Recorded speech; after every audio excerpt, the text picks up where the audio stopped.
The most powerful move you will ever make in your life is the one nobody saw coming. Not the one you announced, not the one you rehearsed in front of others, not the one you described in detail to everyone willing to listen. The move that changes everything is the one made quietly, in private, without an audience, and without anyone's permission. That truth is the foundation of everything you're about to hear. Hold it close, because the world you live in is designed to pull you in the opposite direction. Look around. People are talking constantly about their goals, their plans, their potential, the future they're going to build. Social media is flooded with declarations. Dinner conversations overflow with intentions. Workspaces hum with people explaining what they're going to do instead of doing it. And yet, for all that noise, very little actually gets built. Because talking isn't building. Announcing isn't achieving. And the feeling you get when someone nods along to your big plans, that feeling is lying to you. The real work, the kind that transforms a life, happens in silence. It happens at 5 a.m. when no one is watching. It happens in the unglamorous middle of a process, far from any applause. It happens when you're tired and you do it anyway, when you're doubting yourself and you keep going, when the world hasn't rewarded you yet and you refuse to stop. That's what this is about. Not motivation that fades by Thursday, not inspiration that evaporates when life gets uncomfortable. This is about something deeper, the quiet, relentless, invisible discipline that separates the people who actually change their lives from the ones who spend their lives talking about it. You don't need to announce your plans. You don't need to prove anything to anyone. What you need is to keep the promise you made to yourself. Quietly, consistently, without waiting for someone to applaud the effort. Real success is born in silence. And if you want lasting change in your life, this is where it starts. Close your mouth. Begin your work. That's it. The cost of talking about it. There's a moment most people recognize, the moment they decided to finally start something, the moment they were going to get serious about their health, their finances, their craft, their purpose. And what did they do first? They told someone about it. They posted about it. They sent the text. They brought it up at dinner. They explained the plan in detail to 3 different people before they had taken a single step. And here's what happens when you do that. Your brain gives you a reward it hasn't earned yet. Something in you feels like you've already begun, like the announcement was the first chapter and now the story is underway. Researchers have called this social reality. When you tell others about a goal, your mind begins to treat it as partially achieved. The desire to act decreases because the need for recognition has already been temporarily satisfied. You told the story. People listened. You felt seen. And then the day passed without any real work getting done. This pattern repeats. The talking becomes a substitute for the doing. Every conversation about your goals gives you a small taste of the outcome without any of the cost. It's the junk food version of accomplishment, immediately satisfying, ultimately empty, and it trains you to keep reaching for it instead of sitting down to do the actual work. Meanwhile, the people who are actually building something are nowhere to be found on your feed. They're not explaining their process. They're in the middle of it. The moment you stop announcing the goal and start executing it is the moment you cross the line from dreamer to builder. What silence actually does. Silence isn't passivity. It isn't giving up or going dark or disappearing from your life. Silence, in this context, is a strategy, and a powerful one. When you stop broadcasting your goals, something important happens. Your energy stops flowing outward and starts flowing inward. Instead of spending mental and emotional bandwidth on how the plan sounds to other people, you spend that same bandwidth on executing it. You become less concerned with perception and more concerned with progress. Silence also removes a layer of fragility from your work.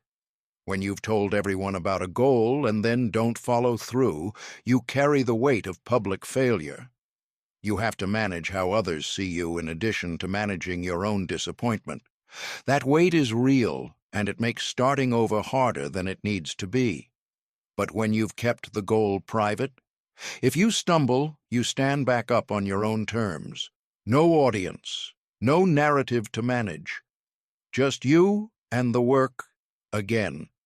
Silence is also a form of protection. When no one knows your plan, no one can undermine it. No one can plant doubt in the ground before the seed has a chance to take root. The skepticism, the warnings, the "are you sure about this" conversations, none of those can reach something they don't know exists. There's a reason surgeons don't live stream operations. There's a reason engineers build prototypes before press releases. The work deserves protected space to become what it's supposed to be. So does yours.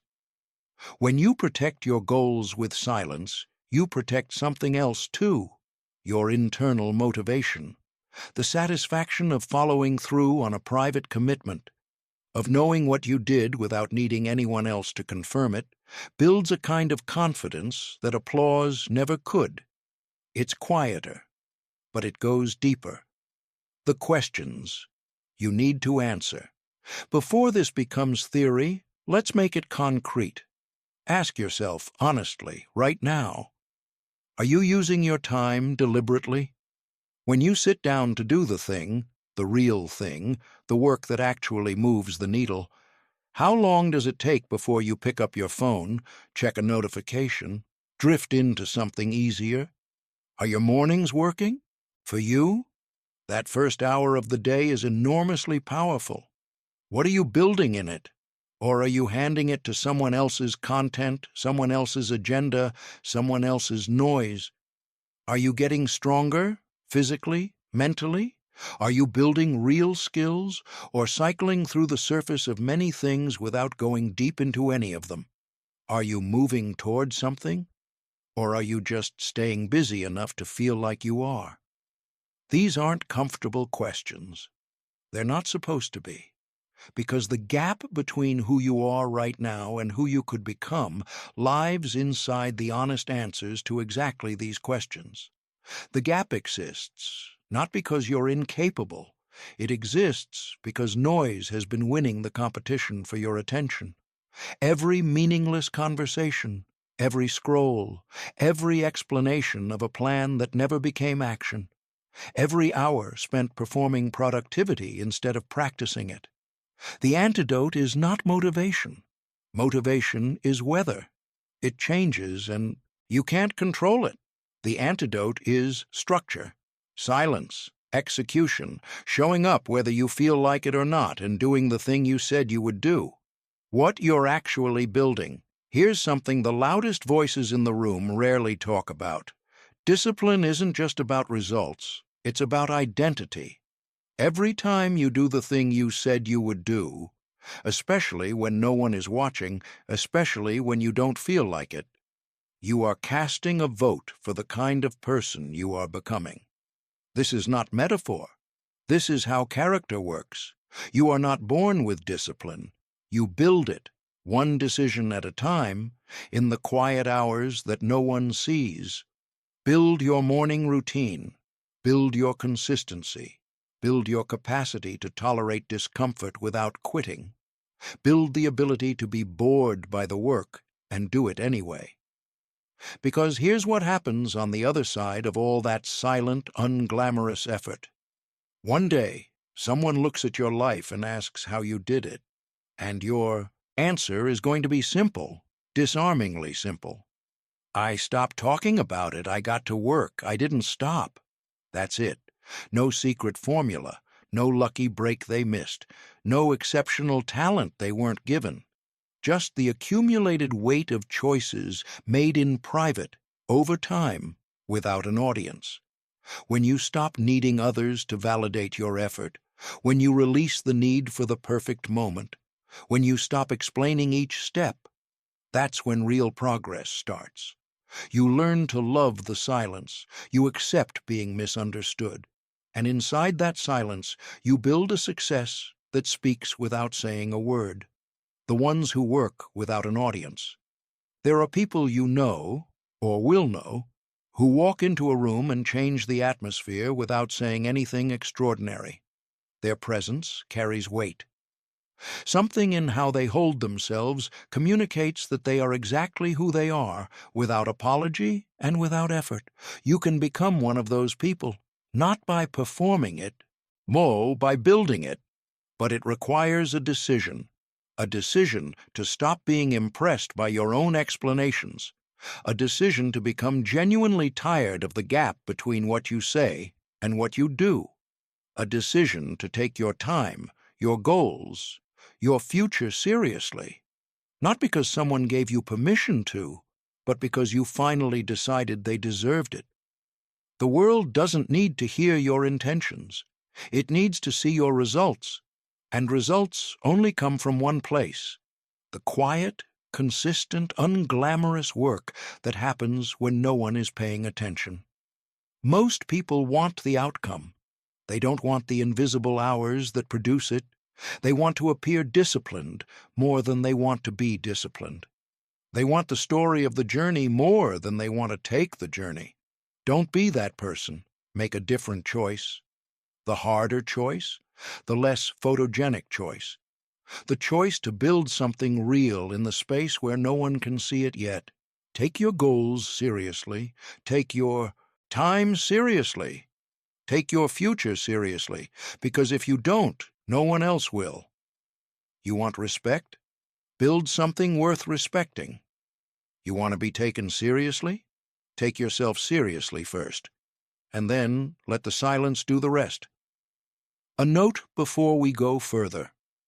If you're watching this and something is landing, if the gap between where you are and where you want to be suddenly feels less acceptable, then you're already in the right place.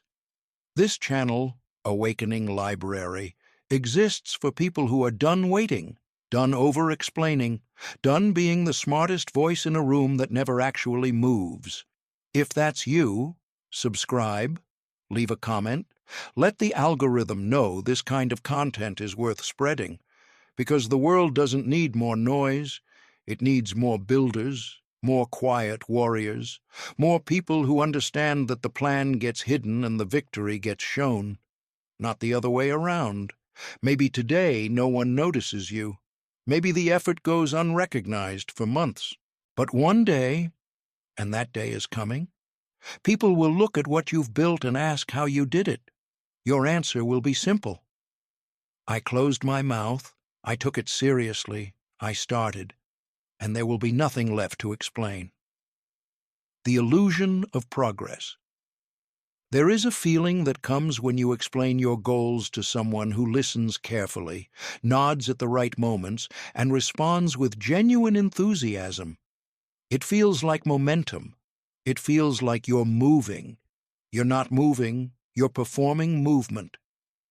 And the difference between those two things is the difference between a life that changes and a life that stays exactly the same while sounding increasingly ambitious. This is one of the most dangerous traps a driven person can fall into, and it's dangerous precisely because it feels productive. You leave the conversation energized. You feel understood. You feel like you've taken a step. But when you examine what actually happened, you'll find that nothing was built. No skill was sharpened. No habit was formed. No meaningful progress occurred. What occurred was a rehearsal, a verbal simulation of the future you want. And the brain, which cannot fully distinguish between a vividly imagined experience and a real one, gave you a taste of the reward without the cost of earning it. This is why people who talk extensively about their goals often achieve less than people who share nothing at all. The talking bleeds off the pressure that would otherwise push them into action.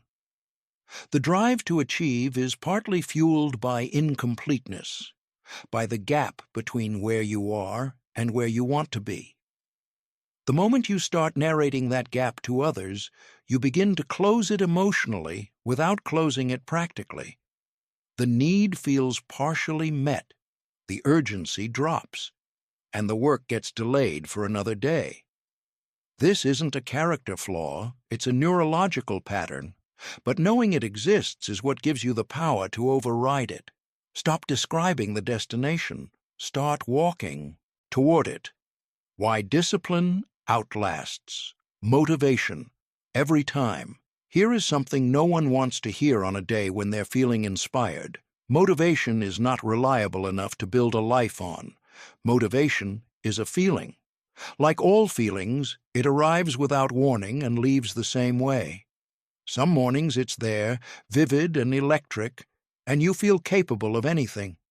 Other mornings, most mornings if you're honest, it's nowhere to be found. The alarm goes off. The room is cold. The task in front of you is tedious and unclear, and you have no particular desire to touch it. What happens in that moment is what determines everything. If you've been waiting for motivation to carry you, you stay in bed. You push the task to the afternoon, then to tomorrow, then to next week, then to when things settle down. The person who is going to transform their life spends another day exactly where they started. But if you've built discipline, if you've trained yourself to act on decision rather than feeling, you get up. Not because it feels good, not because you're inspired, because that is what you decided to do, and your decisions no longer depend on your emotions for their authority. This is the shift. Motivation asks, do I feel like it? Discipline asks, did I decide to do it? One relies on a feeling that fluctuates wildly. The other relies on a commitment that doesn't.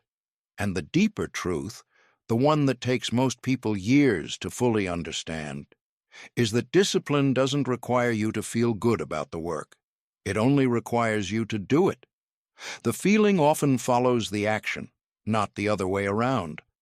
You sit down, you begin, and somewhere in the middle of it, the resistance softens. The work becomes absorbing. The hour passes, but you have to sit down first, without the feeling, against the resistance, in the silence.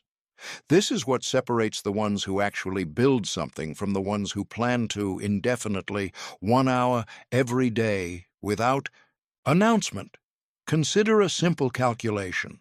1 focused hour per day, applied consistently to a single craft or goal, adds up to roughly 365 hours in a year. That's more than 9 full 40-hour work weeks directed at one thing. 9 weeks of undiluted, uninterrupted, intentional effort. Most people never experience what 9 weeks of real focus feels like, not because they lack the time, but because their hours get dispersed across dozens of competing inputs. Notifications, conversations, passive entertainment, the management of other people's expectations. But imagine what 1 protected hour, 1 hour that belongs to the work and nothing else, could build over the course of a year. Imagine what it builds over 3 years, over a decade.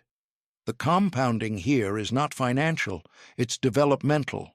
Every hour of practice builds on the one before it. Skills deepen, intuition sharpens, the work gets better, the person doing the work gets better, and somewhere in the accumulation of all those quiet, private, unannounced hours, something extraordinary starts to take shape. Nobody saw it happening. Nobody was watching. Nobody was there to document the tedious middle part, the failed attempts, the slow mornings, the sessions where nothing came together. They'll see the outcome. They'll call it talent or luck or timing. But you'll know. You'll know exactly where it came from. And you won't need to explain it, because the work will already be speaking. The habit that nobody knows about. There's a specific kind of power that comes from building a habit in private, A habit that you don't post about, don't mention in conversation, don't track publicly, or share with an accountability partner, or announce on a Monday morning with good intentions and an audience. A habit that exists only between you and the work. When you start something and immediately tell people about it, you introduce external pressure that changes the nature of the commitment. Now, you're not just doing the thing. You're managing how the thing looks to others. You're monitoring their reactions. You're narrating progress in ways that will land well. You're, on some level, performing the habit instead of inhabiting it. And performance is fragile. When the audience is distracted, the performance often stops. But a private commitment operates on different fuel. It has no external reward system propping it up, no likes, no updates to give, no one expecting a report. The only thing keeping it alive is your own decision to continue, and that, counterintuitively, makes it stronger. Because you're not doing it for anyone else. You can't be doing it for anyone else. There's no one to do it for. You're doing it because it matters, because you decided it did, and that decision, made privately, upheld privately, tracked privately, becomes something that belongs to you in a way that public habits never quite do. When a habit is private, your failures are also private. If you miss a day, you don't have to manage anyone's disappointment but your own.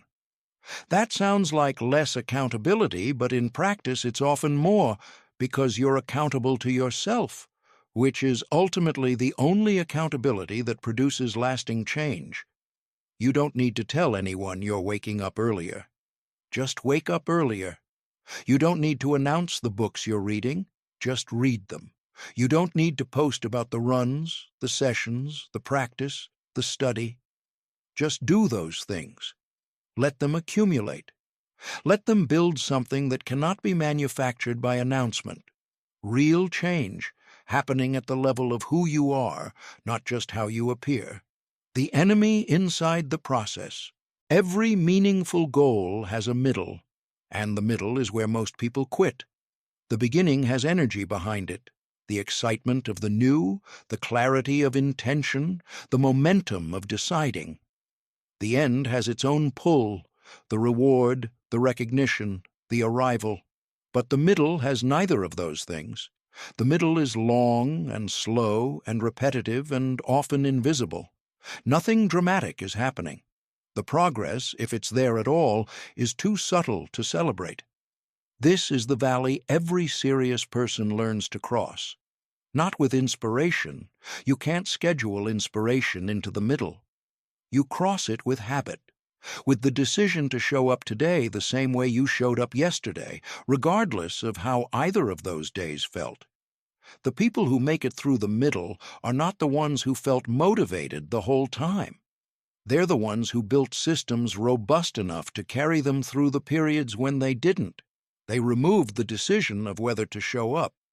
Showing up became automatic.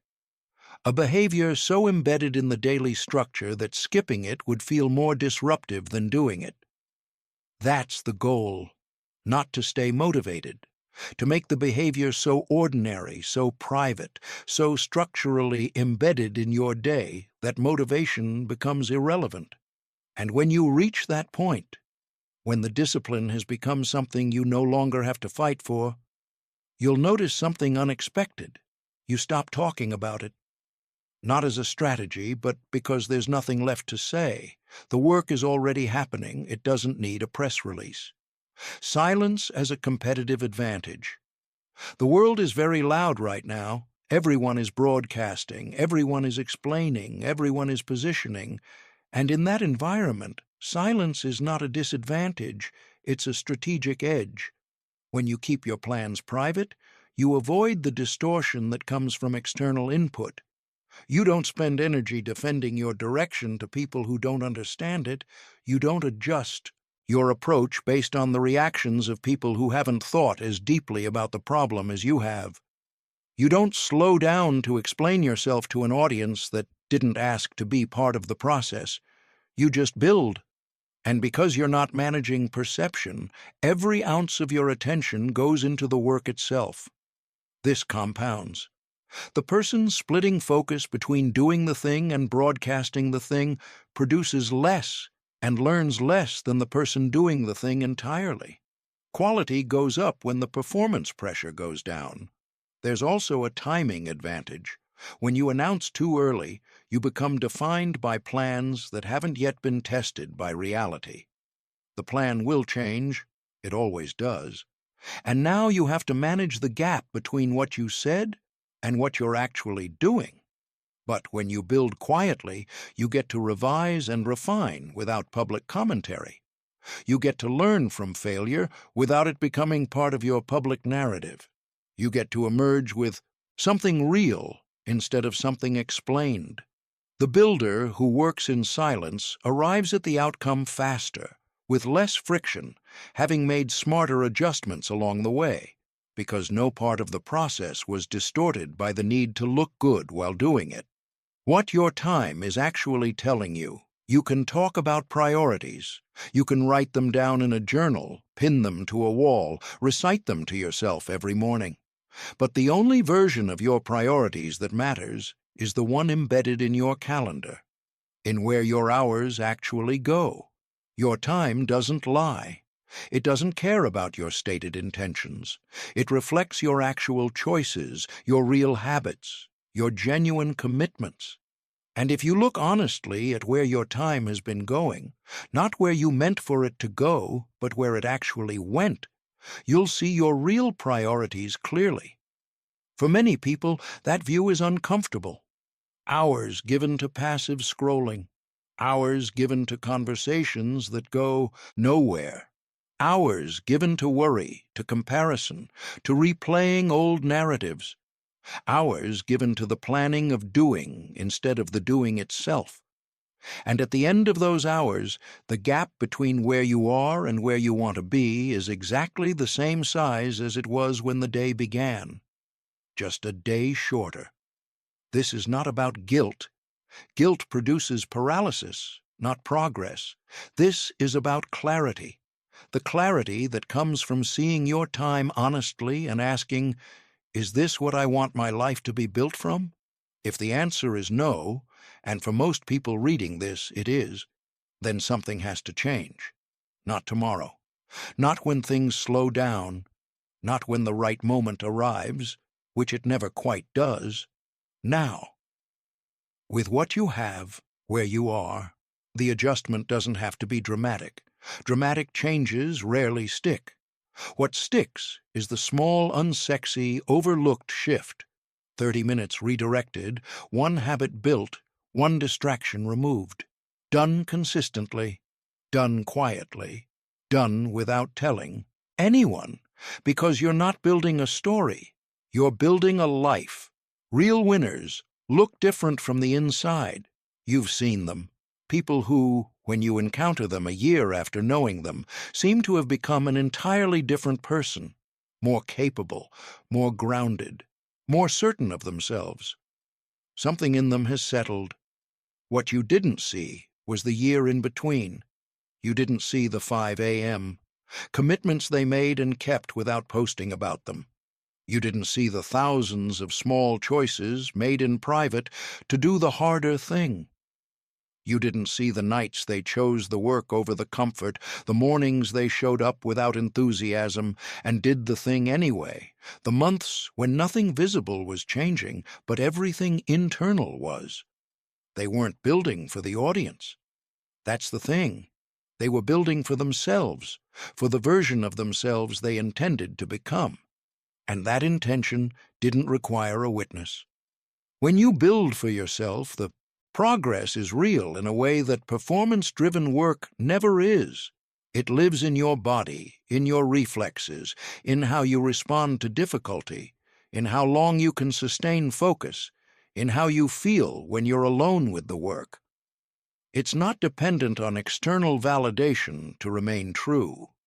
It's not subject to collapse when the audience stops watching, and eventually, not immediately, but eventually, the results become visible to everyone. Not because you put them on display, but because they can't be hidden anymore. The change has grown too large to contain. When that moment comes, you won't need to explain how it happened. You won't need to walk anyone through the process. They'll see it clearly enough, and they'll call it overnight success. Stop performing the work. Do the work. Stop narrating the progress. Make the progress. Stop waiting for someone to validate the effort. The effort validates itself, eventually, inevitably, and in ways that no applause ever could. The person. You're becoming in the dark. There is a version of you that exists only in the hours no one sees. Not the version that shows up to meetings, responds to messages, performs competence in public spaces. Not the version that laughs at the right moments and says the expected things and manages how it comes across to the room. That version is real, but it's curated. It's the version shaped partly by audience, the version shaped entirely by you, the one formed in the quiet decisions made when no one is present to approve or disapprove. That's the one that actually determines who you are and, more importantly, who you become. This is what most conversations about self-improvement miss. They focus on output, the habit streak, the skill acquired, the goal reached. But the deeper transformation isn't in the output, it's in what the pursuit of that output does to your character. Every morning you get up before you have to. Every hour you choose focus over distraction. Every moment you do. The hard thing when the easy thing is right there. Each of those moments is carving something. Slowly, invisibly, without fanfare. They are carving a person who does what they say they'll do, a person whose private behavior matches their stated values, a person who doesn't need external pressure to maintain standards because the standards have become internal. That person is worth becoming, not because of what they achieve, though they tend to achieve considerably, but because of what they experience. The quality of a life lived from that kind of internal coherence is categorically different from a life lived performing it. And the only way to build that person is in the dark, in the unseen hours, in the private commitments upheld without reward. The weight of other people's opinions. Let's talk honestly about something that derails more people than any lack of talent or opportunity ever could. The relentless, exhausting, quietly devastating need for other people's approval. It begins early.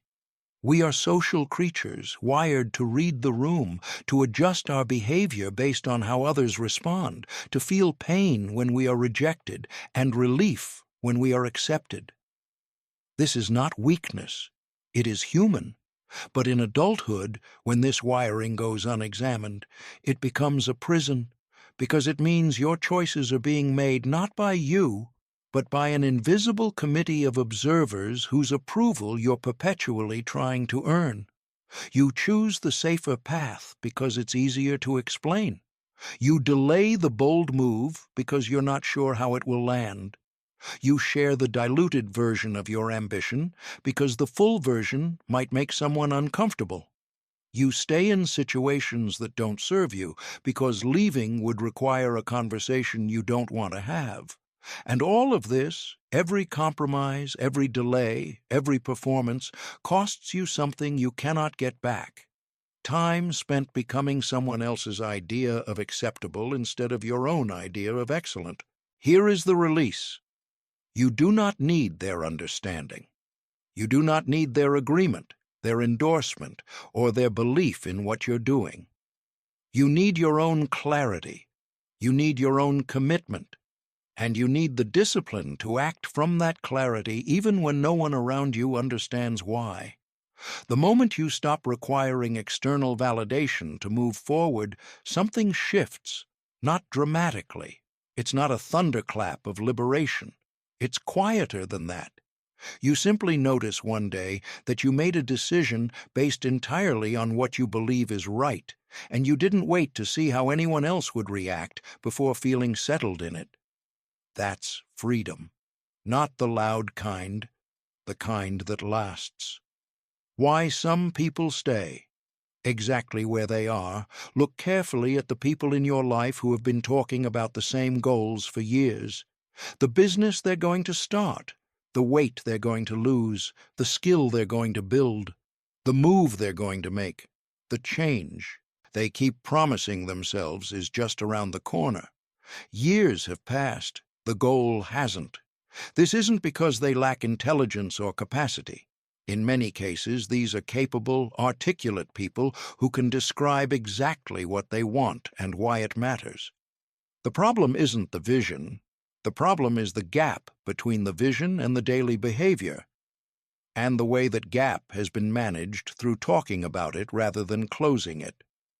Every conversation about the goal gave them something: connection, engagement, a moment of feeling understood, a brief experience of being seen as someone with ambition.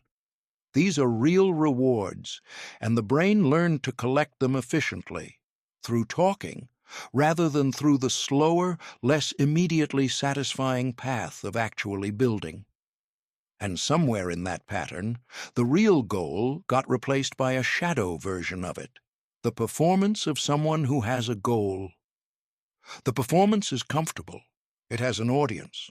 It generates feedback. It costs nothing and risks nothing because nothing is actually being attempted. But the real goal, the actual change, the genuine transformation, that requires something the performance never asked for, showing up when no one is watching and doing it anyway, not once, not on the good days, every day, in the unglamorous middle, without the reward of recognition, until the thing is built. The people who actually get there are not the most talented or the most inspired. They are the most consistent. They are the ones who decided, quietly, privately, without announcement, that the outcome mattered more than the performance of pursuing it. Building in the silence. A practical architecture. Silence, as a strategy, only works if it's paired with structure. You can stop talking about your goals and still drift, still procrastinate, still fill the hours with things that don't compound. The silence has to be filled with something, and what you fill it with determines everything. Here is what the architecture of silent execution actually looks like. First, you decide what matters. Not everything, not the full list of things you'd like to eventually become. One thing. The thing that, if you made genuine progress on it this year, would change the trajectory of your life most significantly. Everything else is secondary. You protect that one thing first. Second, you build a container for the work, a specific time, a specific place, a specific duration, not whenever I have time, because whenever never comes. A protected block that exists on your calendar the way sleep and meals exist, as a non-negotiable part of the day's structure, not something you'll get to if everything else gets done. Third, you remove the decisions. Every decision you have to make in real time is an opportunity for the resistance to win. Decide in advance what you'll work on. Decide in advance what the first action is. Decide in advance what done looks like for that session. The person who sits down knowing exactly what they're doing and for how long does more in that hour than the person who spends the first 20 minutes figuring out where to start. Fourth, you track privately. Not on an app that syncs to your social feed, not with an accountability partner who expects weekly updates, a private log, physical or digital, doesn't matter, where you record what you did, not for anyone else to see, for you, so that the record exists and you can see it accumulate, and the accumulation becomes its own form of motivation. Fifth, you protect it from commentary. You don't discuss the process with people who aren't building something themselves. You don't seek feedback on your approach from people who have no experience with the outcome. You don't expose the early, fragile stages of a new commitment to the weight of other people's opinions before the commitment has had time to take root. This is the architecture. It's not complicated. but it requires something that complicated things don't: the willingness to do it when it's boring, when it's hard, when it would be easier to stop, when no one would know if you did. The internal dialogue that changes everything. Most people have a running conversation with themselves that they've never consciously examined. It operates in the background, commenting on every situation, every effort, every setback, and its tone determines far more about your life than the circumstances it's reacting to. For many people, that voice is relentlessly comparative.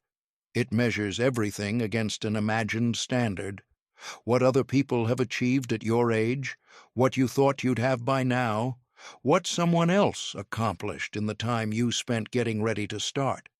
This comparison produces a particular kind of paralysis, a feeling that the gap is so large, the distance so daunting, that beginning doesn't seem worth it. Here is what no comparison ever tells you: you don't know what happened. Before the result you're looking at, you're seeing the outcome of a process you weren't present for, the early failures, the invisible years, the seasons of doubt and slow progress, and wondering if any of it was worth it.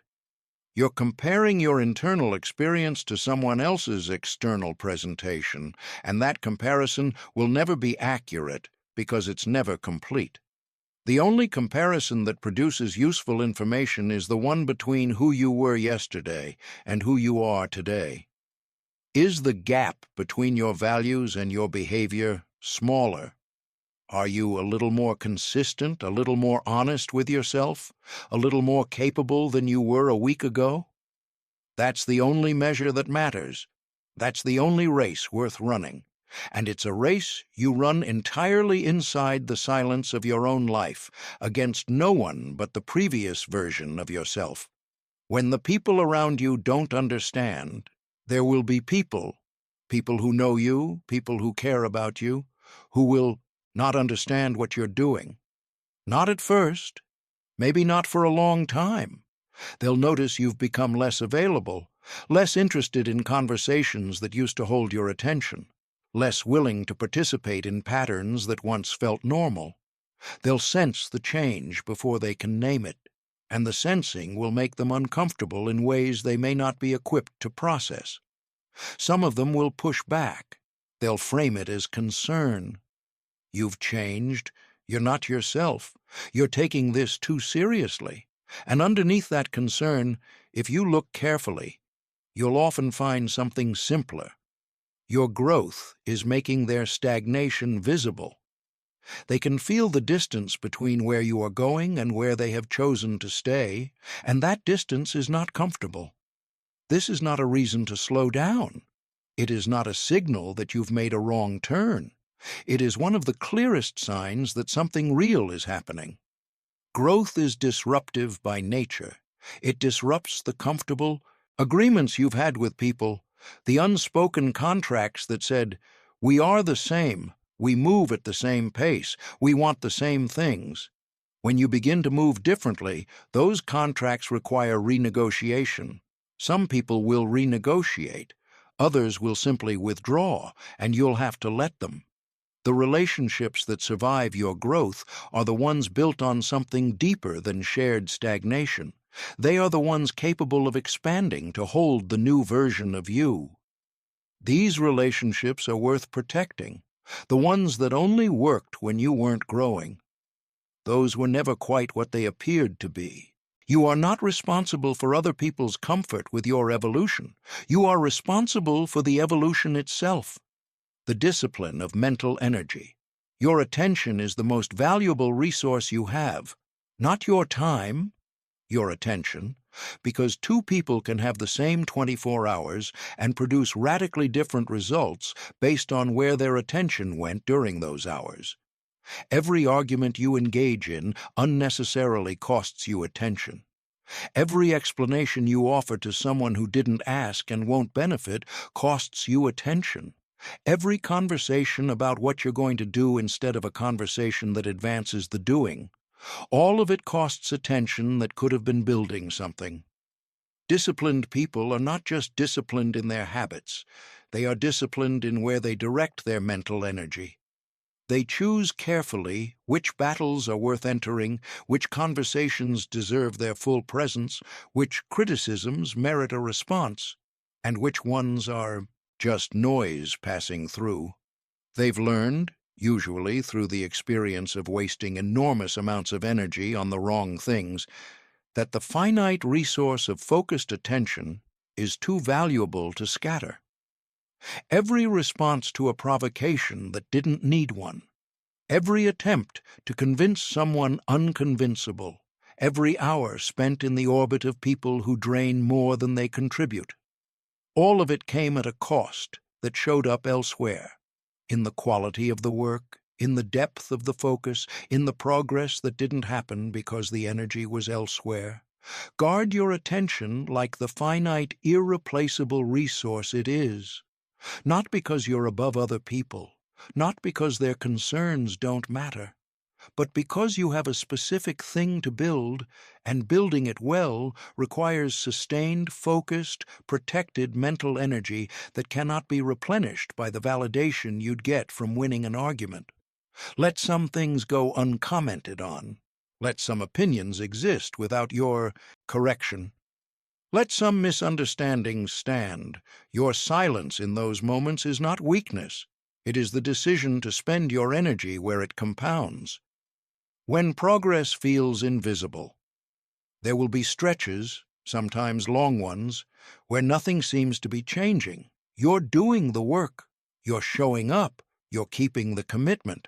And the external landscape looks exactly the same as it did when you started. This is the period that breaks most people, not because the work stopped working, because the feedback loop is longer than they expected, and in the absence of visible results, the silence starts to feel like evidence that it isn't working at all. It isn't evidence of that, it's evidence of how growth actually operates. A tree doesn't show you its roots. The root system, the vast, complex, invisible network that will eventually determine how tall the tree can grow and how much storm it can withstand, develops underground, out of sight, before there's anything visible above the surface to justify it. Your consistency is your root system. Every morning you showed up when you didn't feel like it. Every session you completed when the progress wasn't visible. Every private commitment you kept when breaking it would have been easier. These are roots. They are not glamorous. They are not shareable. They do not photograph well. But they are the reason that when the growth finally becomes visible, and it will, it doesn't collapse under its own weight. Stay in the ground a little longer. The roots need time. The time is not wasted. It is the most important part. The invisible hours are where it's decided, not the moment of arrival, the years of approach, not the public success, the private preparation, not the outcome, the person you became in the process of pursuing it. That person was built in silence, and no announcement was necessary. What difficulty is actually for nobody chooses hardship.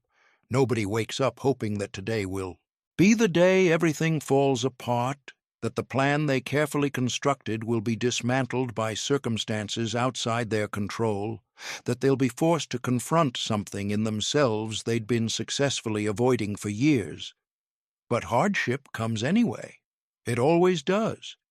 Not as punishment and not as proof that you chose the wrong path, but as the mechanism through which something in you gets built that cannot be built any other way.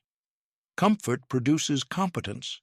It allows you to refine existing skills in familiar conditions, to optimize what already works, to perform reliably within a range you've already established. But comfort does not produce transformation. It does not produce the deep structural change in how you think, how you respond, how you endure, the change that makes you genuinely different from who you were before. That change requires pressure. It requires the experience of being in a situation where your existing resources are insufficient, where the usual strategies don't work, where you have to reach beyond the familiar and find something you didn't know was there. This is what difficulty is for, not to break you, though it will test how breakable you are, but to reveal and develop capacities that otherwise remain dormant. The patience you didn't know you had, the clarity that only arrives when everything else has been stripped away, the quiet steadiness that emerges when the louder versions of yourself have nothing left to say. The people who navigate hardship with the most integrity are rarely the ones who were born more resilient. They are the ones who encountered difficulty earlier, stayed with it longer, and learned through direct experience what it produces in a person who doesn't quit. They learned that on the other side of the thing they were most afraid of was not the destruction they feared, but a version of themselves they could respect. The instinct to look outward. When life hits, and it will hit in ways both large and small, the first instinct is almost always outward. Look for someone to blame. Look for someone to rescue you. Look for understanding, for validation, for the comfort of being seen in your difficulty by someone who will tell you that you're not at fault and that everything will be fine. This instinct is human. There is nothing wrong with it. Connection matters. Being witnessed in pain is a legitimate and important need, and there are moments when reaching out to another person is exactly the right response. But there is a version of this instinct that, when left unexamined, becomes a reflex that weakens you over time. The reflex of immediately, automatically externalizing every difficulty, of never staying with your own experience long enough to learn what it's trying to teach you, of always needing someone else to process what's happening before you can make sense of it yourself. The cost of this reflex is significant, because the processing that happens externally, the retelling, the seeking of validation, the construction of a narrative for someone else's understanding, is fundamentally different from the internal processing that produces insight and growth. When you stay with a difficult experience yourself, when you resist the urge to immediately dilute it by sharing it, something else becomes possible. You begin to see it clearly. You notice your own role in it. You encounter the part of yourself that contributed to the situation, or the part that's resisting a necessary change, or the part that's been avoiding something it needs to face. That kind of honest internal reckoning is only available in the silence. It cannot happen when you're simultaneously managing how the story lands with someone else. Go inward first, then, if necessary, outward. The storms you don't post about. There are two kinds of difficulty in a person's life.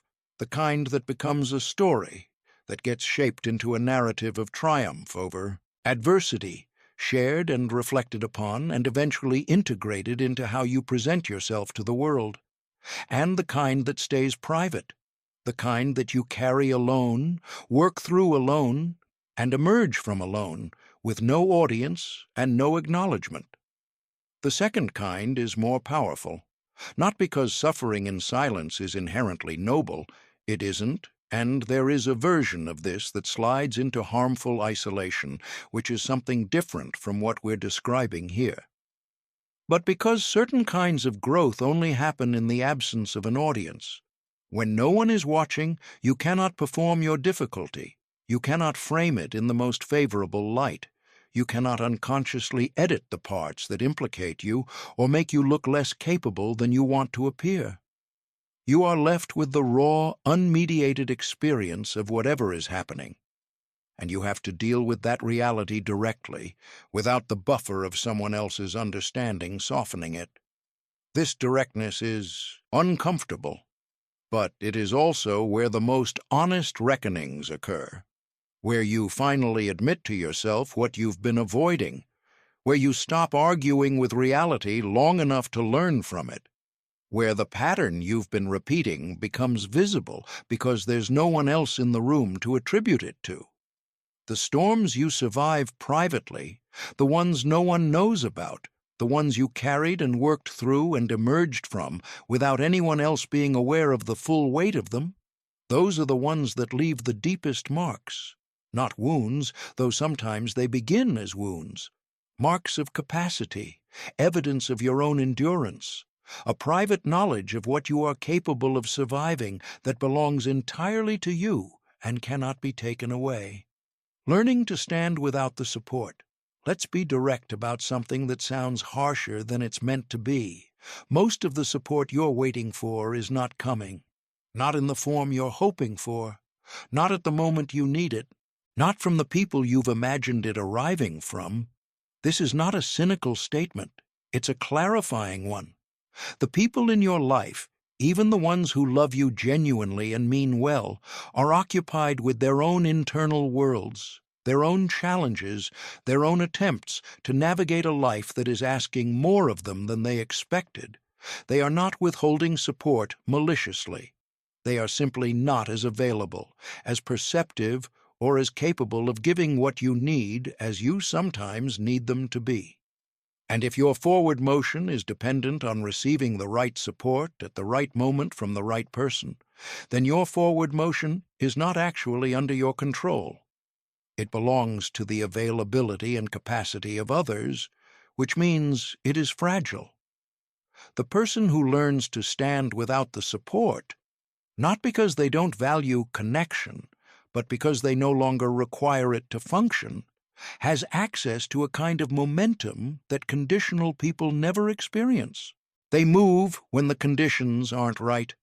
They push forward when the wind is against them. They do the work on the days when no one checks in to see how it's going. This is not loneliness, it is self-sufficiency. And self-sufficiency, properly understood, is not a closed door to connection. It is the foundation that makes real connection possible. Because when you are not desperate for someone to fill a void, you can choose connection from fullness rather than from need. You can be present with people rather than managed by your need for them. Learn to be your own most reliable source of forward motion. Everything else is a bonus. The gifts, hidden in failure. Failure has a reputation problem. We treat it as an interruption of the process, a deviation from the path that was supposed to lead somewhere, rather than as an essential, instructive, occasionally irreplaceable part of the path itself. But failure, examined carefully and without defensiveness, is one of the most efficient teachers available. It shows you specifically and concretely what didn't work, which is information that success never provides in the same detail. Success tells you that something worked, but not necessarily why or whether it will continue to work under different conditions. Failure tells you exactly where the system broke down, which is where the most useful learning lives. The problem is that failure, unlike success, has to be sat with. It has to be examined without the protective instinct to explain it away, to attribute it to external factors, to locate the responsibility somewhere other than your own choices and preparation. That kind of honest post-mortem is genuinely uncomfortable. It requires you to look at your own role in the outcome without flinching. Most people don't do this. They learn the surface lesson. That didn't work, and move on. Or they protect themselves from the discomfort by not examining the failure too closely at all. The ones who grow most significantly from setbacks are the ones who stay with them. Who ask, "What did I miss? What was I avoiding? What assumption did I make that turned out to be wrong? What did I know, somewhere, that I didn't want to acknowledge?" These questions, asked honestly and in private, not to perform accountability, but to genuinely understand, produce insights that transform not just how you handle the next similar situation, but how you think, how you anticipate, how you prepare. The failure is not the problem. The failure that teaches nothing is the problem. Carrying what you cannot explain. There are experiences in a life that cannot be fully communicated to another person, not because language fails, though sometimes it does, but because the full weight of the experience belongs to the interior of the person who lived it. The sleepless nights that weren't about insomnia, but about something unresolved and circling. The particular quality of an afternoon when you realized something about yourself that changed the shape of everything before and after it. The grief that wasn't about a death, but about a version of your life that quietly ended while you were looking elsewhere. These experiences don't need an audience. They need your honest attention. When you bring them into conversations before you've finished processing them yourself, something gets lost. Not intentionally. It's just that the act of narrating an experience for someone else's understanding begins to shape the experience itself. You start editing, you start framing, you start constructing the version of it that will be received well or understood, or at least not require lengthy explanation. And the raw truth of what actually happened, the complicated, unedited, not yet understood core of it, gets pushed further away. Some things need to stay inside long enough to be truly understood. Some experiences need to be inhabited, not explained.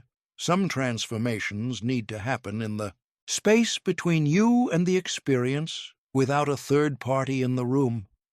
Give yourself that space.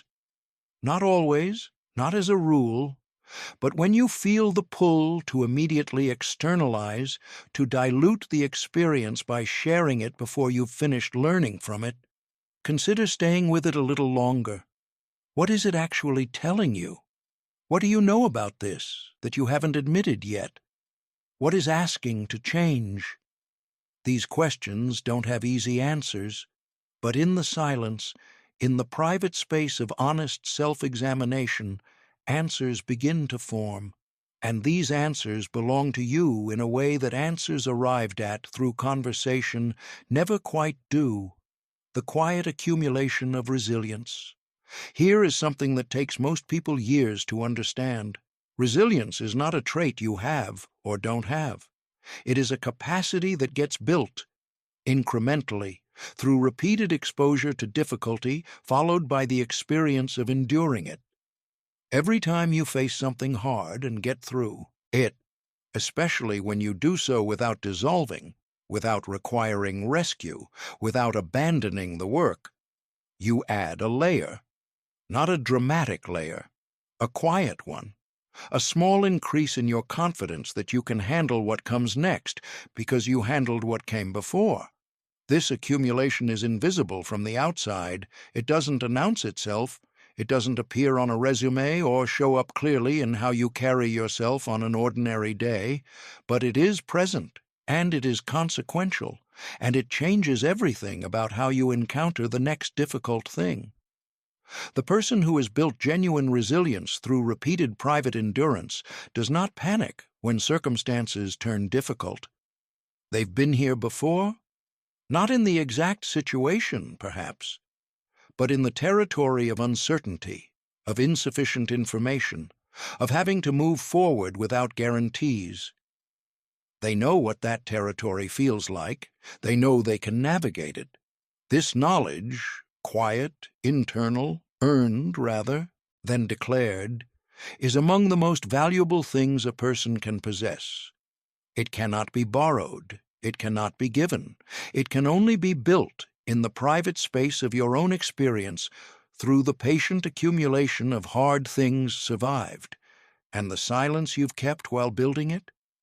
That silence protected the process.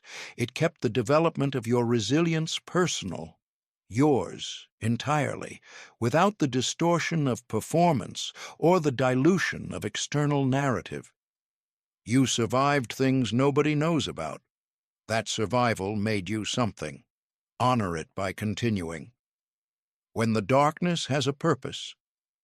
Every person who has undergone real transformation has passed through a period that, in the middle of it, felt like nothing so much as loss, the loss of certainty, the loss of a previous identity that, however limited, was at least familiar, the loss of a version of the future that turned out not to be where you were going after all. These periods are disorienting, and because they don't look like growth, because they look, from inside and outside, like a person falling apart. They are easy to misread, easy to mistake for failure, easy to try to escape rather than to move through. But the falling apart, in many cases, is the growth. The structure that's collapsing was built on foundations that couldn't hold what you were becoming. The certainty that's dissolving was certainty about a version of yourself that no longer fits. The identity that's loosening was too small for where you're going. You don't know that in the middle of it. In the middle of it, you only know that what you were sure about no longer feels solid, and what you're moving toward isn't yet visible, and the space between is uncomfortable in ways that are difficult to describe. Stay in that space. Don't rush out of it. Don't construct a premature story about what it means or where it leads. Don't perform it for an audience that will give you the sympathetic response that lets you skip the internal work. Just stay with it. Trust that the disorientation is not the destination. It is the passage. On the other side of it is a version of you that the comfortable, certain pre-disruption version could not have accessed. A version with more capacity, more honesty, more genuine groundedness, because it was forged in a period that tested whether any of that was real. The darkness is not the end of the story. It is the part of the story where the character is formed. You don't need to broadcast the storm to prove you survived it. You don't need the applause of people who only saw the calm after. The survival itself is the proof. The change you carry in your body, in your thinking, in how you meet the next difficulty. That's what the storm built. And it belongs entirely to you. The moment everything shifts. There is a specific moment. It doesn't arrive on a schedule, and you cannot manufacture it. When something fundamental changes in how you relate to your own life. It isn't a breakthrough in the conventional sense. There's no dramatic reveal, no single decision that draws a clean line between before and after. It's quieter than that, more internal. One day you simply notice that you're operating differently than you used to, that the energy you once spent seeking validation is being spent somewhere else entirely, and that somewhere else is producing something real. You stop waiting to be seen before you move. You stop calibrating your effort to the level of recognition it's receiving. You stop measuring the value of your work by how many people affirm it and start measuring it by a different standard entirely, one that has nothing to do with external response and everything to do with your own honest assessment of whether you gave what the moment required. This shift is subtle, but its consequences are not. Because once you stop needing the audience, you stop performing for it. And once you stop performing, you start actually building. Not the curated version of building that happens when part of your attention is always on how the process looks, but the real, inefficient, trial and error, sometimes embarrassing in private version that produces genuine mastery over time. The person who has made this shift is recognizable, though usually not immediately. There's something settled about them, something that doesn't require external confirmation to remain steady. They're not louder in rooms than they need to be. They don't compete for the narrative. They ask more questions than they answer, and when they do speak, it carries a weight that comes from the opposite of performance, from someone who has nothing to prove and therefore says only what they actually mean. You can become this person, but you cannot perform your way there. You have to build your way there, quietly, over time, in the rooms where no one is watching. The architecture of inner freedom. Freedom is a word that gets applied to many things: financial independence, physical mobility, the absence of external constraint. But the deepest form of freedom has nothing to do with any of those conditions. People have experienced it in circumstances of significant external limitation, and people have been entirely without it while living lives that looked, from the outside, like perfect liberty. Inner freedom is the condition of acting from your own values rather than from fear of judgment, of making decisions based on what you actually believe rather than on what you think will be approved of being capable of standing in a room where no one agrees with you, where no one understands what you're doing or why, where the consensus is against you, and remaining steady, not because you're certain you're right, but because you're certain of who you are. This kind of freedom cannot be granted. It cannot be given to you by a circumstance, a relationship, a financial threshold, or a shift in how other people treat you. It has to be built from the inside, through a series of private choices made in the direction of your own values, even when that direction was inconvenient or uncomfortable or poorly received. Every time you made the harder choice and kept it private, every time you maintained a standard when lowering it would have been easier and no one would have known the difference, every time you chose integrity in a moment that had no audience, you were building this, brick by silent brick, without a blueprint, without applause, without any guarantee that it would add up to something. It adds up. It always adds up. Not into something you can show anyone, at least not directly, but into a quality of internal experience that is unlike anything available through external achievement. When you are free in this way, the approval of others becomes genuinely optional. Not something you've suppressed your need for, something you've outgrown. What you owe yourself. There is a debt most people carry, not to the world, not to their families or communities, though those obligations are real, but to themselves. A debt accumulated through years of deferring, of settling, of choosing the comfortable version of the life they actually wanted and calling it responsibility. This debt collects interest, not in a punitive way. Life is not punishing you for playing it safe, but in the way that any deferred thing accumulates a cost over time. Every year you spend in a version of your life that doesn't match what you know you're capable of is a year that is genuinely and irrecoverably gone. The time was real. It passed. This is not a reason for guilt or despair. It is a reason for clarity. Because clarity, honest, unflinching clarity about the gap between the life you're living and the life you're capable of, is the only thing that reliably converts into action, not inspiration. Inspiration is pleasant but inconsistent. Not motivation, which is emotional weather you cannot control. Clarity, the kind that comes when you stop negotiating with yourself and simply see the situation as it is. You have capacities you are not using. You have a version of yourself that exists in potential, that has been patient, that has been waiting, that is not angry about the wait, but is genuinely ready to be built. That version does not need perfect conditions. It does not need to be discovered by the right person or given the right opportunity or validated by the right authority. It needs you to decide, privately, without announcement, that the time for playing smaller than you are is over. This decision doesn't have to be dramatic. It doesn't have to feel like a turning point in the moment. Most real turning points don't. They feel, when you're in them, like ordinary days. The significance only becomes clear later, when you look back and trace the change to a particular morning when you simply decided to begin, and then did. What you owe yourself is the decision, and then the daily discipline of honoring it.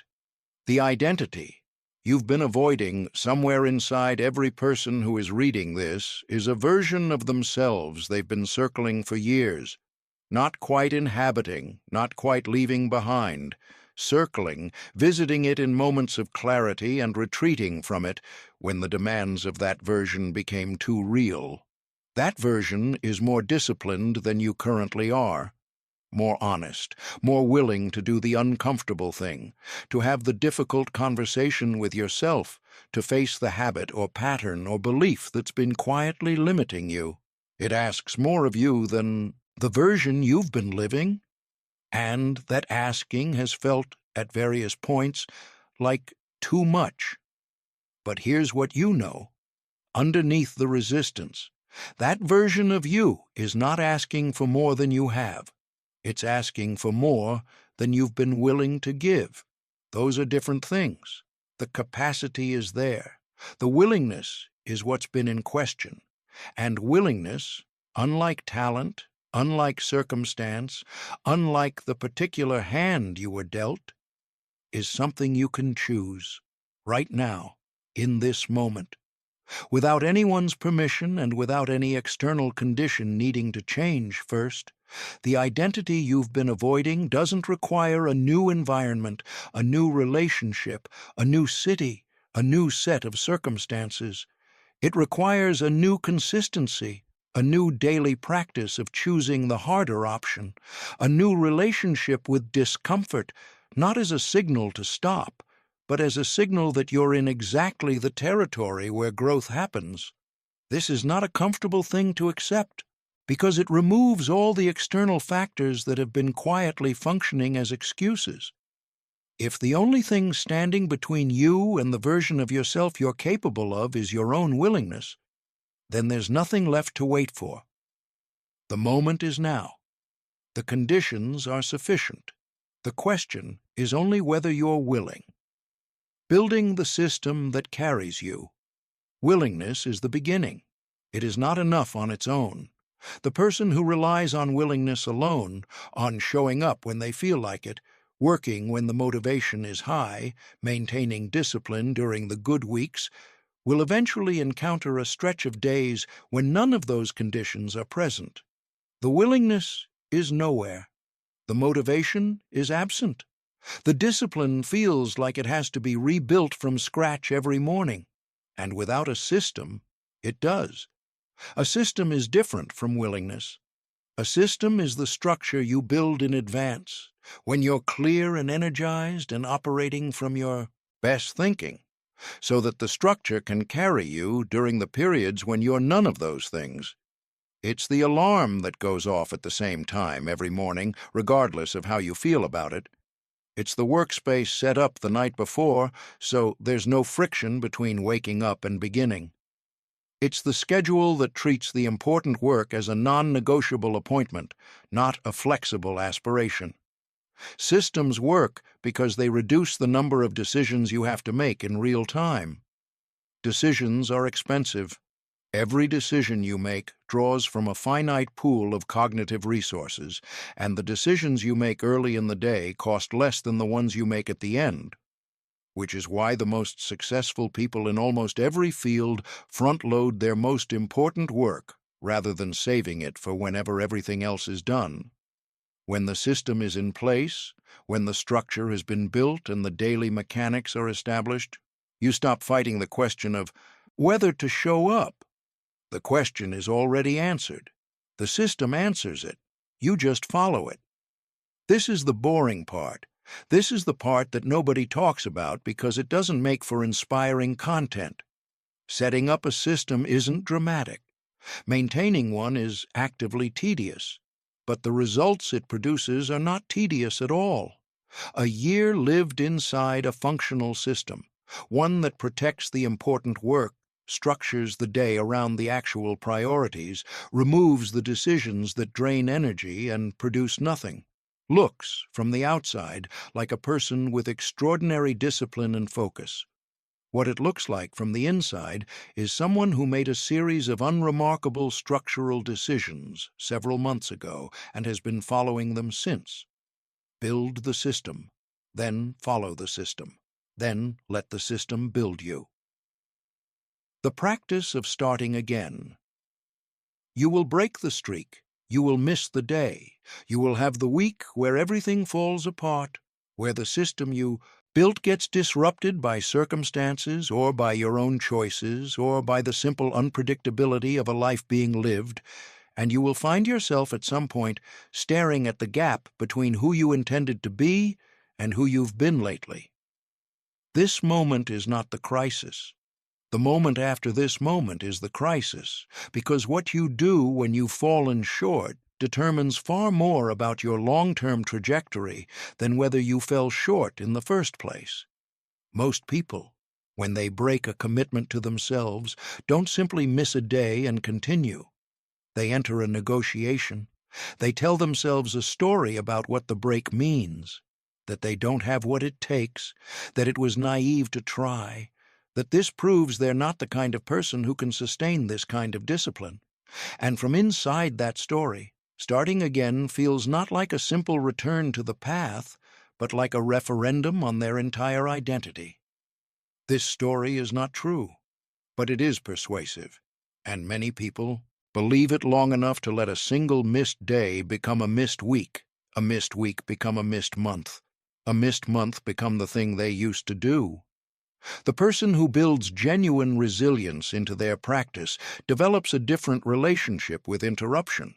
They understand that discipline is not a streak to be maintained, but a practice to be returned to. Missing a day is not a failure of character. It is an event.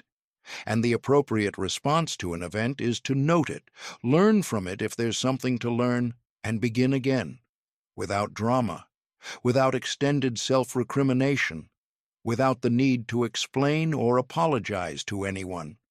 Just begin again, quietly, from wherever you stopped. The ability to do this, to return without making the interruption into a story about yourself, is itself a form of discipline. And it is, ultimately, the one that matters most. Because over a lifetime, it isn't the streaks that accumulate, it's the returns. What success actually looks like from the inside.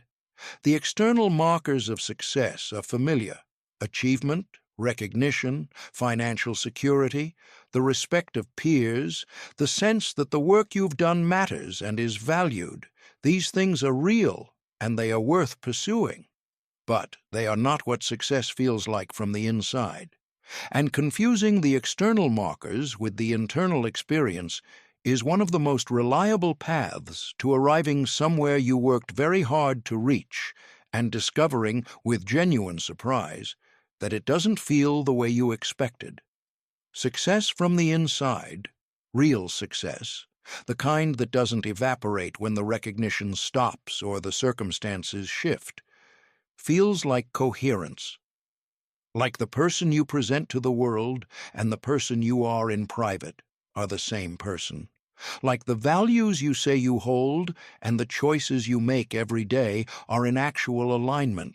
Like you can be alone with yourself without needing to manage the experience. It feels like being able to sit in the quiet of your own life and find it sufficient. Not perfect. The quiet life of a person who has built something real still contains difficulty, disappointment, uncertainty, but sufficient, grounded, yours. This kind of success is not contingent on what others think of it. It doesn't require a particular level of external recognition to remain real. It exists independently of the audience, which means it exists stably and genuinely when the audience is gone. This is what you're building in the silence, not the performance of a successful life, the actual experience of one. Every quiet morning is a deposit. Every private commitment honored is a foundation stone. Every time you chose the work over the performance of working, over the appearance of caring, over the announcement of intention, you moved 1 degree closer to the person who no longer needs the audience. That person is not distant. They are the accumulated result of choices you are capable of making today. Begin. Stay.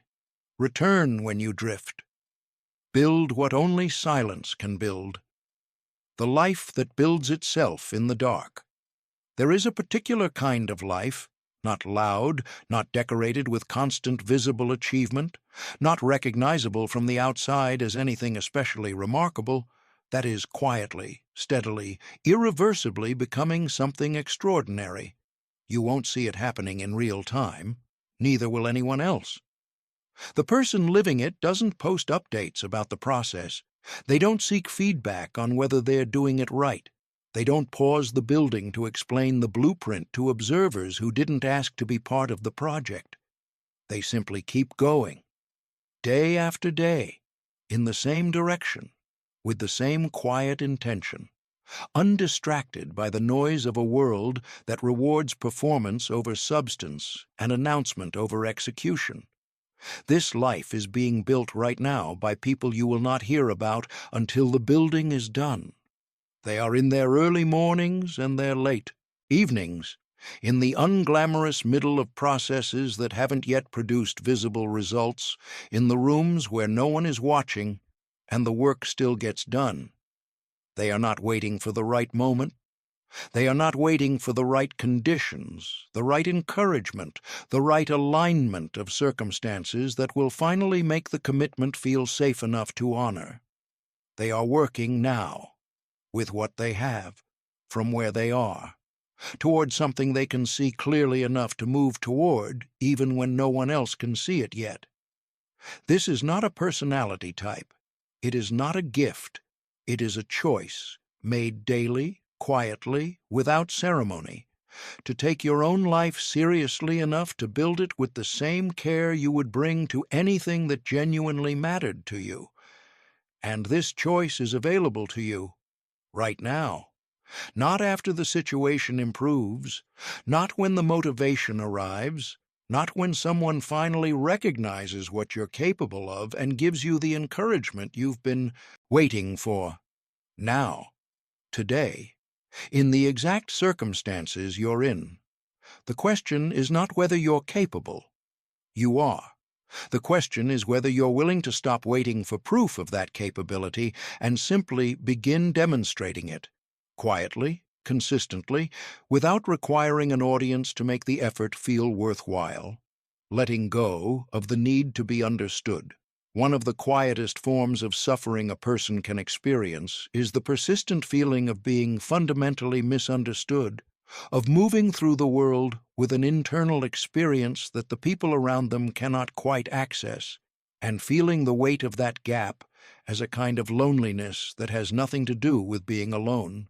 This feeling is real, and it matters. But there is a way of relating to it that makes it heavier than it needs to be, and a way of relating to it that transforms it into something clarifying. The heavy way is to treat the misunderstanding as a problem to be solved, to spend significant energy trying to communicate your inner world to others with enough precision that they finally get it, finally see you as you see yourself, finally provide the reflection you've been looking for. This effort is exhausting, and it rarely produces what it's looking for because the gap between any two people's internal experiences is, at some fundamental level, unbridgeable. You can be deeply known by another person. You cannot be completely known. The clarifying way is to accept that you will not be fully understood by most people and to recognize that this is not a failure of communication or connection, but simply the nature of being a specific person with a specific interior. The misunderstanding is not the problem. Your need for the understanding to resolve before you can move forward, that is the problem. When you release the requirement to be understood before you act, something opens. You stop tailoring your goals to what can be easily explained. You stop limiting your ambition to what fits within the comprehension of the people currently around you. You stop waiting for permission from an audience that was never qualified to grant it. You begin, instead, to move from your own understanding of what matters, which is, in the end, the only understanding that was ever actually necessary. You do not need to be understood by others. You need to understand yourself, and that understanding is built in silence, not in explanation. The compound effect of invisible work. In finance, compound interest is the phenomenon by which a sum of money grows not just by the interest it earns, but by the interest earned on that interest, so that growth, over time, becomes exponential rather than linear. A modest initial investment, given enough time and consistent application, produces results that seem disproportionate to the original input. The same principle operates in human development, and it is even more powerful there, because what compounds in a person is not just skill or knowledge, but the capacity to acquire skill and knowledge. The person who has been learning consistently for 3 years doesn't just know more than they did 3 years ago. They have also become better at learning. Their attention is more disciplined. Their pattern recognition is sharper. Their tolerance for the discomfort of not yet knowing has increased. The next thing they decide to learn will be learned more efficiently, more deeply, more durably than the things they learned before. This compounding is invisible while it's happening. From the outside, and sometimes even from the inside, the progress looks incremental, so incremental as to seem negligible. You practiced the skill for an hour today. Tomorrow, it will be another hour. The difference between today's version and tomorrow's version is imperceptible, but the difference between today's version and the version that exists after 1,000 such hours is not imperceptible. It is radical. It is the difference between someone learning to play an instrument and someone who plays it, between someone studying a language and someone who thinks in it, between someone developing a craft and someone who is the craft. The 1,000 hours happen one at a time, in private, without fanfare, without visible milestone markers along the way to reassure you that it's working. Trust the compounding. The invisibility of the progress is not evidence that the progress isn't happening. It's just evidence that you're in the part of the curve that precedes exponential growth. The curve is real. The growth is accumulating. The results will arrive. Not because you announced the intention, but because you put in the hours. Every invisible hour is an investment. Every private commitment honored is a deposit. The account is growing whether or not you can see the balance. The long game in relationships, the principles that govern silent building, consistency, patience, the willingness to invest without immediate return, the discipline to maintain, standards when lowering them would be easier, apply not just to individual development but to every relationship that matters. The most durable relationships in a person's life are not built on grand gestures. They're built on the accumulation of small, quiet, consistent acts of presence and care. The call made on an ordinary Tuesday, the willingness to sit with someone in difficulty without rushing to fix it, the memory that someone matters enough that you held on to something they told you months ago and asked about it today. These acts are invisible. They don't make for compelling stories. They don't photograph well. They generate no applause from observers. But they are the architecture of trust. And trust, once built through this kind of consistent, invisible investment, is among the most durable things two people can create together. The same applies to the relationship you have with yourself, the trust you place in your own word, the confidence that when you make a commitment to yourself, you will honor it, is not built through dramatic declarations. It is built through the repetition of small, private, unglamorous honoring of small, private, unglamorous commitments. Did you say you would wake up at this hour? Did you? Did you say you would work on this for 30 minutes before opening anything else? Did you? Did you say you would not make that choice again? Did you hold that? Each time you honor a private commitment, you are telling yourself something important, that you are reliable, that your word means something, not just to other people, but to yourself, that you are the kind of person whose internal agreements have weight. This is how self-trust is built. And self-trust, the quiet, unannounced confidence that comes from keeping promises to yourself in the dark, is the foundation of every other form of confidence you will ever experience. Build the relationship with yourself the same way you'd build any relationship worth having, through consistent, invisible, unglamorous acts of care. What you're actually protecting. When you choose silence, when you decide not to announce the goal, not to broadcast the process, not to seek external validation for every step, you are protecting something specific, and it's worth being clear about what that something is. You are protecting the integrity of the commitment. When a commitment is made privately and honored privately, it exists in a form that is not subject to external distortion. No one can tell you that your approach is wrong. No one can plant doubt in the early stages when the roots are still shallow. No one can undermine your confidence in the direction by offering an alternative that sounds equally compelling. No one can distract you from the work by turning the work into a performance. The commitment stays clean. It stays yours. It stays oriented toward the actual goal rather than toward the management of how the pursuit of the goal appears to others. This protection matters most in the early stages, the first weeks and months of a new direction when the commitment is real, but the results are not yet visible and the resistance is highest. This is when external voices are most disruptive, because this is when your own conviction is least fortified by evidence. You believe in the direction, but you don't yet have the proof of having traveled it. The belief is still theoretical. External voices, even well-meaning ones, can puncture that theoretical belief faster than almost anything else. A reasonable question, offered genuinely, can introduce a doubt that derails a direction that would have worked if given the time to develop.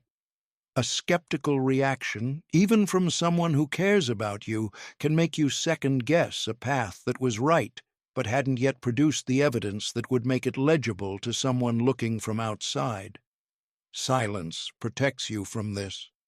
It keeps the commitment in the space where it can develop without being interrupted by input it isn't yet robust enough to withstand. In the early stages, protect the commitment the way you'd protect a seed, not because it's fragile forever, but because it needs the right conditions to take root before it can withstand exposure. The arrival that needs no announcement. There is a moment, and every person who has built something real through consistent silent effort eventually arrives at some version of it. When the results become visible to others without any action on your part to make them so. You didn't announce it. You didn't stage the reveal. You didn't time the moment for maximum impact or craft the narrative of how you got there. The work simply became undeniable. The accumulation reached a point where it could no longer be contained within the private space you'd been building in, and it spilled over into the visible world on its own terms. People noticed. They asked questions. They wanted to understand how it happened, what the path looked like, what the secret was. And you found in that moment something unexpected. You didn't need to explain. Not because you were withholding, but because the explanation felt unnecessary.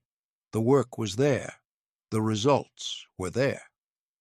The person you had become through the process of building was visible in how you carried yourself, how you spoke, how you navigated difficulty, how you held the achievement without being held by it. The arrival had its own eloquence. It didn't require annotation. This is the destination that all the silent building was oriented toward. Not a moment of triumph to be announced, but a quality of presence that speaks without speaking. The state of being someone whose actions have aligned so consistently with their values over such an extended period that the alignment itself has become visible. Not in what they say, in what they are. You don't announce the victory, you become it. And when you've become it, the announcement is unnecessary because it's already obvious. The generations who will never know your name here is a perspective that very few people think about, but that changes the way you relate to the invisible work of building a life. The choices you make today, the habits you establish, the character you build, the values you embody through your daily decisions, do not end with you.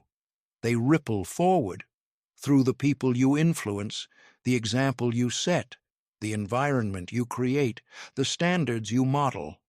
Through your children, if you have them, through the people you work with, live near, come into contact with, through the community you're part of, and the culture you contribute to. Most of this influence is invisible. Most of it is not traceable to any single conversation or gesture or decision. It exists in the aggregate, in the cumulative effect of a person showing up consistently as someone who takes their commitments seriously, who treats difficulty as instruction rather than punishment, who does the right thing in the room where no one is watching as readily as they would in the room where everyone is. That kind of person changes the people around them, not through lectures or demonstrations of superiority, through the simple daily evidence of how a life can be lived when it's oriented around something real. And those people change the people around them, and so on, further and further from the original source, in directions that cannot be predicted or tracked, long after you are gone, long after your name means anything to anyone. This is the longest game. And it is played entirely in the decisions you make in private, in the moments no one is watching, in the rooms where the only witness is you. The invisible work matters beyond what you can see. Build accordingly. Beginning again. The final word on returning. There will be a day, possibly soon, possibly years from now, when you read something like this and feel the clarity, again. The clarity of understanding what matters and what doesn't, the clarity of seeing the gap between where you are and where you're capable of being, the clarity that for a few hours or days makes the path feel obvious and the commitment feel easy. And then the clarity will fade, as it always does, not because you failed, but because clarity is a state, not a permanent condition, and states change. The ordinary texture of daily life will reassert itself. The friction will return. The commitment will be tested by a day when you didn't sleep well, or a week when everything felt harder than usual, or a month when the results felt insufficient relative to the effort, and the question of whether any of this was worth it became genuinely difficult to answer. In that moment, in the moment when the clarity has faded and the commitment is being tested and the path is not obvious, remember this: you don't need to feel it to do it. You don't need the inspiration to return before you resume the work. You don't need to reconstruct the full architecture of your motivation before you take the next step. You just need to take the next step, one step, in the right direction, without waiting for anything. The clarity will return. It always does, and when it returns, you want to find yourself somewhere further along the path, not at the same place you were when it left, having waited for its return instead of continuing without it. Keep moving, not perfectly, not always with confidence, not always with the feeling that it's working. Just keep moving. Because the people who change their lives are not the ones who felt the most certain. They are the ones who kept going through the uncertainty, who showed up through the doubt, who maintained the practice through the periods when maintaining it felt like the least supported choice available. Those people, the quiet ones, the consistent ones, the ones who never needed the audience because the work itself was enough, are the ones who arrive somewhere real. Not somewhere loudly announced, somewhere genuinely, durably, privately real. And that realness is worth every silent hour it took to build. The letter you're writing to your future self. Every choice you make today is a sentence in a letter you are writing to the person you will be in 5 years, in 10 years, in 20. That person will inherit what you build now. They will live inside the habits you establish, the character you develop, the standards you hold yourself to in the moments when holding them costs something. They will benefit from the consistency you maintained during the periods when no one was watching and nothing was being celebrated. They will carry the resilience you built by moving through difficulty instead of around it. Or they will inherit the alternative, the deferred decisions, the habits never quite established, the potential consistently acknowledged but never quite realized. the gap between who you knew you could be and who you kept choosing to be tomorrow instead of today. Both of these futures are being written right now, in the small decisions of ordinary days, in the private moments that accumulate into a life. The letter doesn't require beautiful sentences. It doesn't require dramatic plot points or impressive chapter headings.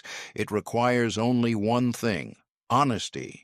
The honesty of actually doing what you said you would do, of actually becoming what you know you're capable of actually giving the full measure of your effort to the things that genuinely matter, instead of saving it for a moment that will always be slightly further away than today.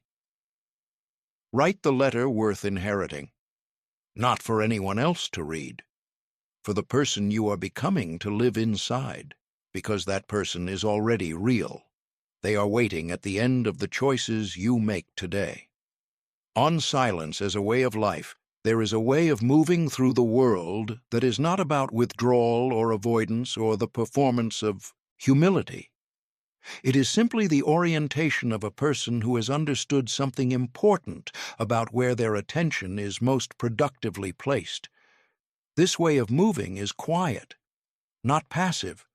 The person living this way is often extraordinarily active, building things of genuine complexity and substance. But quiet. They are not competing for narrative space. They are not loudest in the room. They are not managing how they appear because they no longer need their appearance to do work that their actions can do more honestly. They listen more than they speak. Not because they have less to say, often they have more, but because listening is how you learn, and learning is what they are perpetually engaged in. They are always in the middle of becoming something. The project of self-development never closes. The investment in understanding never reaches a point of full return, because the returns keep generating new possibilities.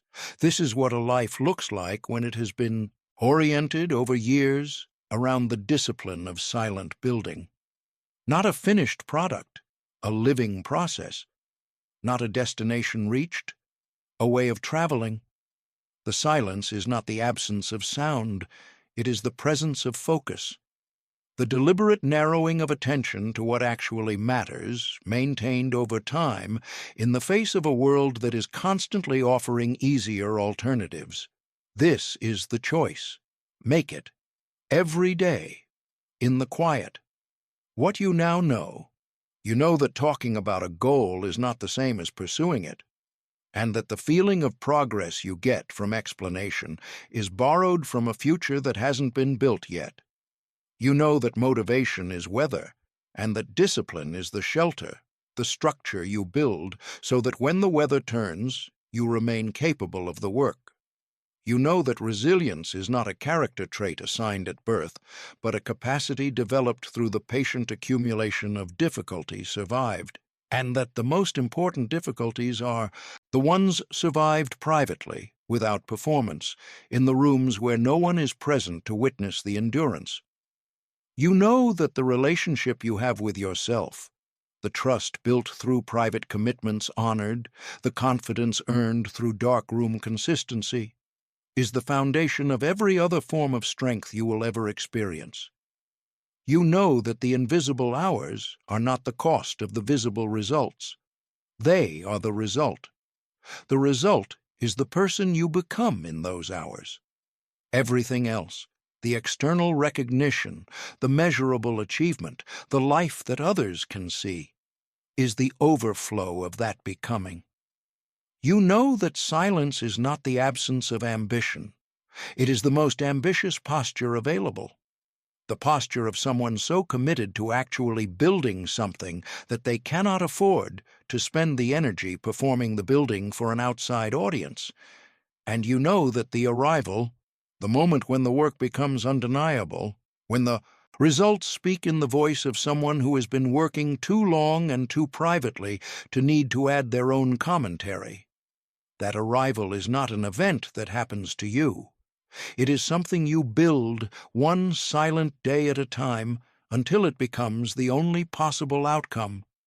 Hide the plan, show the victory, That's the whole of it in 6 words. Not, talk about the plan and hope the victory follows. Not, announce the intention and let the announcement substitute for the execution. Not, perform the pursuit and call the performance the thing itself. Hide the plan. Do the work. In the quiet. In the private hours. Without the audience. Without the validation. Without waiting for the circumstances to become more supportive, or the moment to feel more right, or the people around you to finally understand what you're building.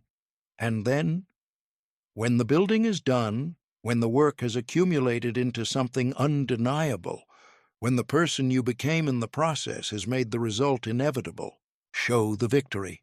Not to prove anything, not to vindicate the choice, simply because the victory will be there, visible, real, the product of everything you did when no one was watching. This is the path. It is not glamorous. It is not trending. It is not the content people share because it makes them feel temporarily inspired before returning to exactly what they were doing before. It is the path that actually works, the only one that does, and it begins, as everything real begins, in silence, in private, in the decision you make right now, without telling anyone, to take your one life seriously enough to build it with everything you have. No one needs to know. No one needs to approve. No one needs to witness the beginning for the beginning to be real. Begin in the quiet, now.